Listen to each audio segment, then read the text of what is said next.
Good morning class. देखिए आज आपको एक्सरसाइज 3 A में क्वेश्चन नंबर 6, 7 और 8 ये तीनों करने हैं। 6 में क्या करना है वो हम आपको कॉपी में समझा रहे हैं, ठीक है।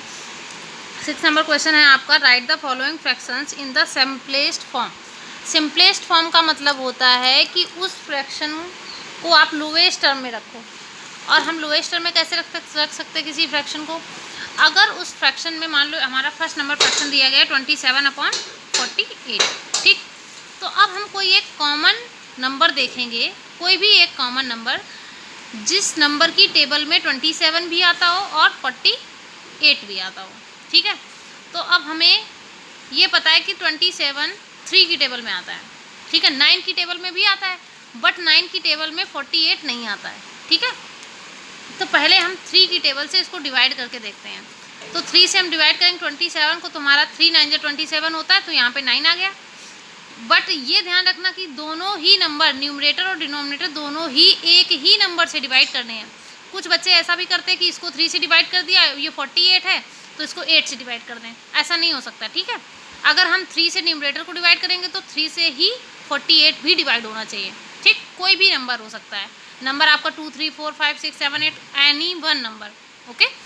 तो यहाँ पे हमारा 3 27 से डिवाइड हो गया है, सॉरी 3 से 27 डिवाइड हो गया है, 3 9 27 हो गया। अब 48 को हम डिवाइड करेंगे तो 3 1 जा 3, यहाँ पे 1 बचा, ये 18 हो गया यहाँ पे। तो 3 6 जा 18, 16 3 जा 48 होता है, ठीक है। अभी हमारा 9/16 आ गया। अब हम कोई भी ऐसी टेबल हो सकता है किसी भी टेबल में दोबारा से ये नंबर डिवाइड हो जाएं किसी भी टेबल से, बट यहाँ पे नहीं हो रहे हैं। यहाँ पे ऊपर 9 है, नीचे 16 है। ये 9 केवल 3 से डिवाइड होता है, 3 से होता है ना, 9 से होता है। बट 16 की टेबल जो होती है, 16 जो होता है वो 3 की टेबल में आता ही नहीं है, ठीक। क्योंकि देखो ये 3, इसके जो हमारे फैक्टर होंगे वो होंगे 3 × 3 और इसके 2 × 2 × 2 × 2। तो अब ये दोनों कॉमन है ही नहीं, तो किसी भी टेबल से डिवाइड नहीं होंगे। तो हमारा 27/48 का सिंपलेस्ट फॉर्म क्या होगा? 9/16, ठीक। अब सपोज करो, मान लो आपका यहाँ पे दिया गया हो 36/48, ठीक। ध्यान से समझना, 36/48। अब हम इसको डिवाइड करके देखते हैं। ये हमारा ऊपर 36 है तो ये हमारा 3 से डिवाइड हो जाएगा। अभी हम आपको बाद में डिविजिबिलिटी पढ़ाएंगे तो आपको पता चल जाएगा, डिविजिबिलिटी से पता चल जाता है कि कौन सा नंबर किस नंबर से डिवाइड हो जाएगा। तो ये 36 है, ये डिवाइड हो जाएगा, 3 1 जा 3, 3 2 जा 6। ये आपका 12 3 जा 36 होता है, ये 3 से डिवाइड हो गया, ये 16 यहाँ पे आ जाएगा। अभी ऊपर किया था आपने तो 12/16 आया। अब क्या ये हमारा सिंपलेस्ट फॉर्म है? नहीं है। क्यों? क्योंकि अभी 12 और 16 दोनों ही डिवाइड हो जाएंगे 2 से। 2 6 जा 12 और 2 8 जा 16। अब क्या हमारा ये सिंपलेस्ट फॉर्म है 6/8? अभी भी नहीं है। क्यों? क्योंकि अभी भी 2 से 3 ये 6 डिवाइड हो रहा है, 2 3 जा 6 और 2 4 जा 8। अब ये हमारा आ गया 3/4। तो ध्यान से समझना, 36/48 का सिंपलेस्ट फॉर्म क्या होगा? 3/4। जरूरी नहीं कि आप एक नंबर से इसको डिवाइड कर दें तो ये क्लियर हो गया, नहीं हो सकता। हो सकता है इसको 2 बार डिवाइड करना पड़े या 3 टाइम्स डिवाइड करना पड़े, ठीक है। कुल मिला के तब तक डिवाइड करते हैं जब तक ये सिंपलेस्ट फॉर्म में ना आ जाए। कब तक? जब तक दोनों ही नंबर्स में कोई भी कॉमन फैक्टर ना बचे, ठीक। अब अरेंज क्वेश्चन नंबर 7 देखिए, अरेंज इन असेंडिंग ऑर्डर, ठीक। असेंडिंग डिसेंडिंग दोनों ही हम इसी क्वेश्चन में समझा दे रहे हैं। आपको 8 नंबर हम समझाएंगे नहीं, आपको खुद से करना है, ठीक है। इसी में समझा दे रहे हैं। समझिए आप, जब फ्रैक्शन के न्यूमरेटर या डिनोमिनेटर सेम हो, दोनों कंडीशंस अलग अलग होती हैं। ध्यान से समझना, जब हमारे डिनोमिनेटर सेम हो, डिनोमिनेटर क्या हो? सेम हो सभी के। यहाँ पे 10 10 10 10 सभी के सेम है, ठीक। यहाँ पे न्यूमरेटर सेम है, ध्यान से समझना, 1 1 1 1। और डिनोमिनेटर क्या है? डिफरेंट है।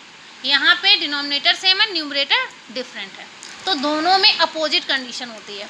जब हमारे डिनोमिनेटर सेम होते हैं तो फ्रैक्शन को हमें, जो न्यूमरेटर हमारा जैसे अरेंज करना होता है, असेंडिंग ऑर्डर में हम अरेंज करते हैं सबसे स्मॉलेस्ट से लेके लार्जेस्ट तक, ठीक है। तो हमारा सबसे छोटा यहाँ पे 1 है, तो हम पहले रखेंगे 1/10, ठीक है।